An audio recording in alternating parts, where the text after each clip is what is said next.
Привет, ребята! Сегодня мы разберем очень интересную тему. Это проклятые предметы экипировки. Что это такое? Кто их вообще проклял? Какие они дают положительные, а может быть отрицательные эффекты? Сегодня мы в этом разберемся. Давайте с вами войдем в игру. Ребят, мы вошли в игру, и самое интересное, что когда я готовился к этому ролику, я проверял, есть ли какие-то изменения на тему проклятия предметов. И нигде не мог найти у себя в игре, где же показаны отрицательные свойства проклятых предметов. Я помню, что год назад я играл в игру, и у проклятых предметов были как положительные, так и отрицательные свойства. Проклятие давало определенный баф, но накапливались отрицательные эффекты, которые дебафили нас.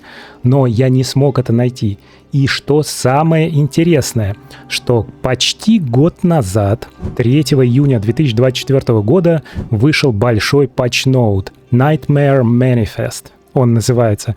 Так вот, выдержка из этого патчноута. Свойства предков, ancestral properties и негативные свойства проклятых предметов, cursed items, а это как раз то, что касается сегодняшнего ролика, были удалены. А это значит, что у проклятых предметов экипировки теперь есть только положительные свойства, а отрицательных нет. Ну не круто, а? Ребят, а что вообще такое проклятые предметы и как их отличить в своем инвентаре? Очень просто. Мы заходим в инвентарь и смотрим, что у нас здесь. И мы видим предмет в обычной рамке. Вот, например, этот лук «Фрагменты гнева», да, у него нет никакого специального рисунка, да, у рамки.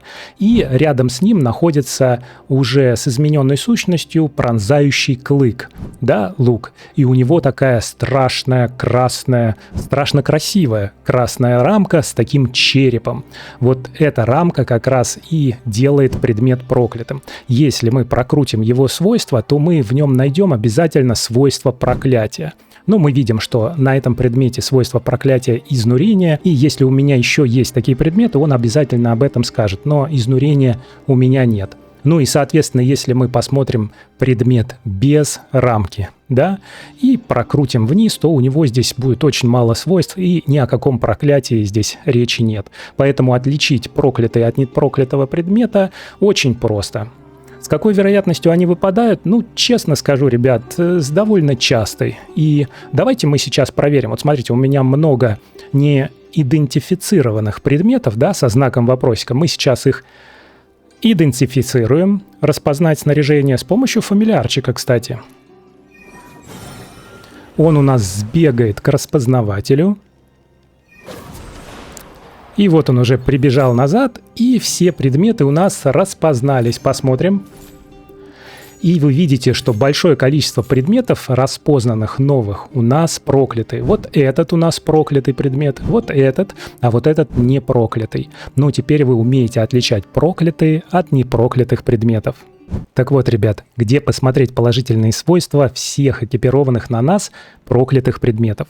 Это сделать очень просто. Мы заходим в инвентарь, и у нас здесь есть специальная кнопочка. Вот она, под резонансом. Если мы ее нажмем, то увидим свойства проклятия всех предметов, которые на нас надеты. И на мне сейчас 3 предмета изнурения. Почему 3? Ну, должно быть же 4-4.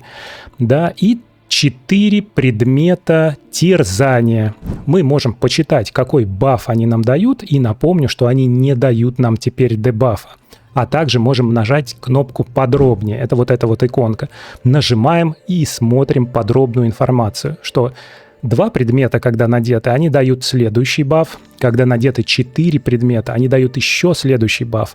А также в самом низу важная информация. Вот видите здесь, в зависимости от того, сколько предметов у нас экипировано, изменяется время восстановления. Если экипировано 2 предмета для терзаний, то время восстановления 30 секунд, 3 предмета 20 секунд. Но у меня 4 предмета, и, соответственно, время восстановления терзаний 15 секунд.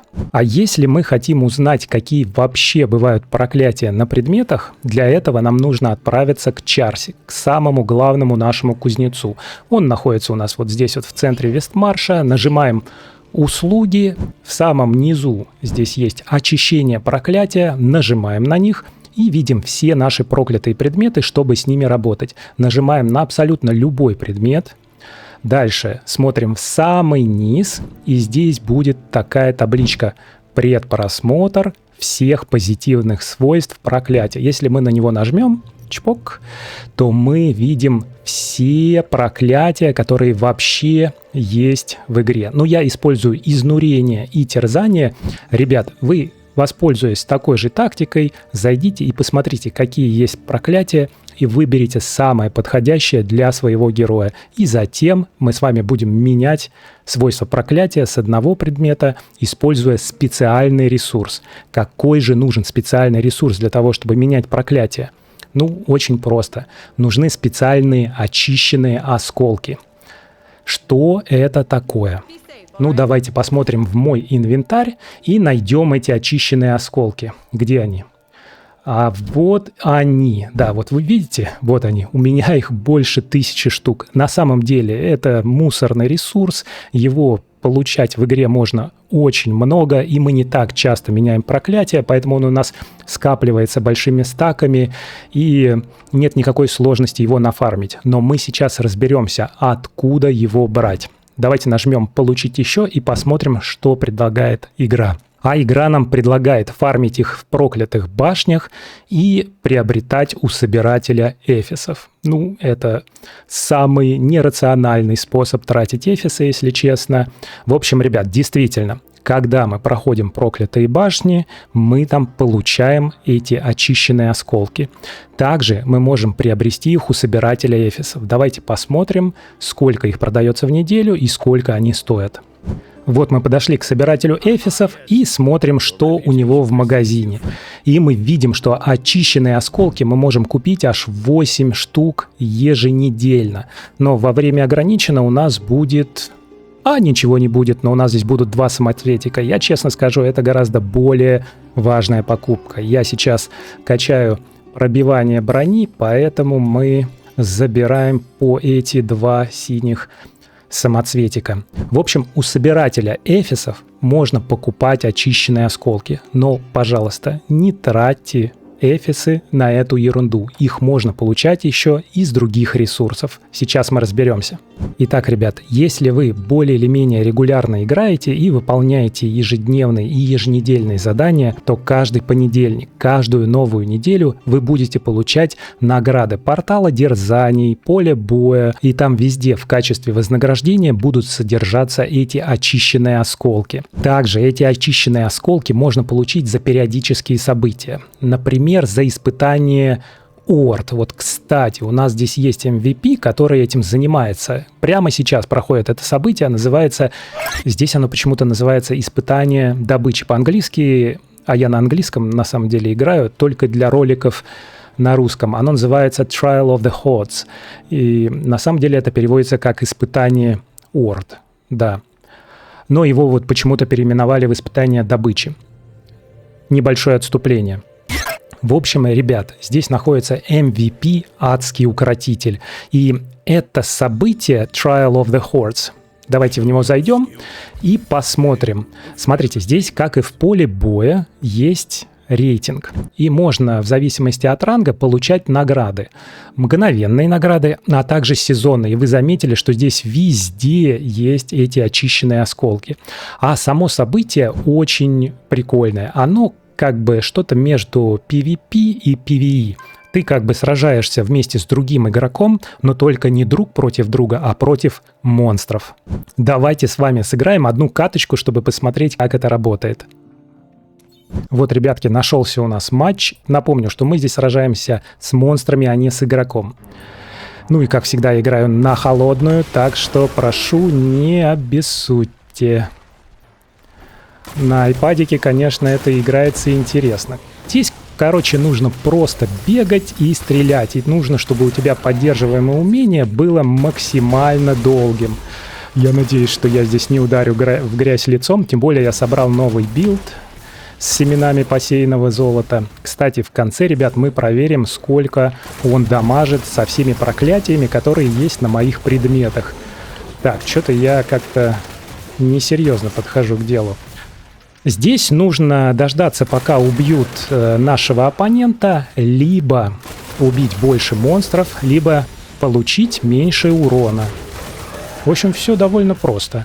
Ну, играя за охотника на демонов, нужно все время смотреть, чтобы у нас кулдаун на обстрел был максимальный, просто так его не тратить, потому что сейчас появятся монстры, и нам нужно в какой-то момент будет просто отстреливаться постоянно. Ну и, конечно, ребят, здесь очень важно использовать ветку совершенствования Предвестник, где ты можешь ходить сквозь монстров, но не уверен, что у меня сейчас такая стоит. Уже у нас по 100 убийств. И видите, у моего оппонента уже здоровья даже не так много. Я думаю, что мы здесь выиграем, несмотря на то, что он развит даже лучше, чем я. Там, по-моему, 940 или 950 у нее уровень был, да? Тут лассалы выпрыгивают, но все они как бы ваншотятся довольно несложно, короче, ваншотятся. И заметьте, что мой обстрел постоянно на кулдауне. Вот мне нужна эта сиреневая баночка, чтобы восстановить все ресурсы. Ой, в такой момент нужно вовремя отпрыгнуть. Короче, очень прикольное казуальное событие. Ну пора выпить уже баночку, да. И мы здесь выигрываем, ребят. Смотрите, у нашего оппонента здоровье 0. Правда, мы все играем, и играем, и играем. Сколько можно играть? Ребят, давайте заканчивайте, а? Как у него убийства идут с нулевыми жизнями-то? Я не могу понять. Это что вообще за хрень такая? Я хочу выиграть, ребята. Ну все. Это какой-то вообще кошмар был. Я, ребят, вспотел. Я так в PvP-боях не потею, как против монстров, честно вам скажу. Ну, приятно, приятно. Короче, ребят, мы можем за это событие получать очищенные осколки, набирая или переходя на новый ранг. Ну и также в сезонных наградах будут эти очищенные осколки.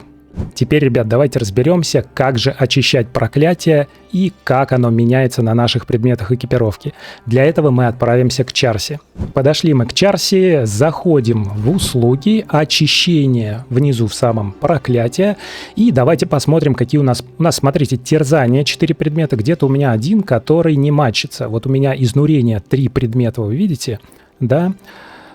Вот как раз вот на этой стоечке у меня лук с призраком, но мне нужно, получается, изнурение, чтобы у меня было 4 предмета. Ну и как меняются проклятия. Мы нажимаем очищение, и вы видите, ребят, что у меня 1200 осколков, поэтому мы менять можем достаточно долго и выбрать именно то проклятие, которое нам нужно. Давайте очистим.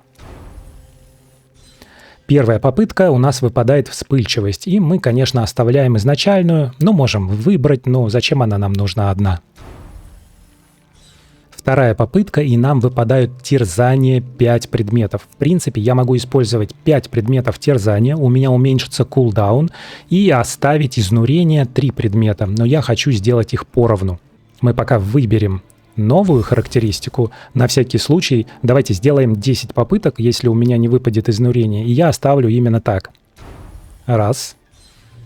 И у меня тут же выпадает изнурение 4 предмета. В общем, я выбираю новую характеристику, и теперь у меня все предметы прокляты как надо. Теперь мы можем посмотреть, что у нас все проклятия встали как надо. Нажимаем на наши свойства проклятия и видим, что у меня изнурение 4 предмета и терзание 4 предмета. И можно изучить их кулдауны. Вот у изнурения у меня 50 секунд кулдаун, а у терзания 15 секунд кулдаун. В общем, ребят, имейте в виду, что проклятие предметов дает очень серьезный бонус. Он в какой-то степени даже сопоставим с сетовыми предметами или с какими-то бафами, которые дают нам камень. Поэтому не пренебрегайте проклятием предметов. Ну а теперь, ребят, давайте посмотрим, какой у меня общий урон на тренировочном поле. Ведь я собрал сетовый комплект семена посеянного золота, 4 предмета. Ну и также мы сейчас с вами собрали по 4 предмета изнурения и терзания проклятой экипировки. Пошли на тренировочное поле. Ну и вот, ребят, я когда забегаю сюда, мне сразу надо прыгать и стрелять, чтобы мои камни не сработали впустую. И тут важно периодически прыгать, потому что прыжки, дают мне дополнительную скорость атаки. Ну, честно вам скажу, с джойстика это не так удобно. А в чем прикол вообще семян посеянного золота? В том, что после того, как ты останавливаешь дамажить, да, он еще добавляет тебе 30% от всего нанесенного урона. Короче, вот у нас 30 секунд и где-то 108 миллионов. Но, ребят, вы видите, что на джойстике я не так быстро на холодную играл. Конечно, на iPad у меня даже больше 110 миллионов. Давайте разберем этот урон. И мы видим, что основные атаки мне дают 27%. Это 30 миллионов вообще-то. Да, залп дает 22 миллиона. Неплохо. Возмездие что-то слабенько 6%. Что у меня больше всего дает, а? О боже, а больше всего мне дает разное. Это как раз то, куда у нас входят проклятые предметы экипировки. Вот здесь значок стоит «И». Нажимаем, и это источники урона, не связанные с основными атаками, умениями и легендарными самоцветами. Свойства комплектов, групп, перековки, наследие проклятых предметов, бонусы, совершенствования. Ну, можно сказать, что благодаря терзанию и изнурению у меня, видите, 39 миллионов урона.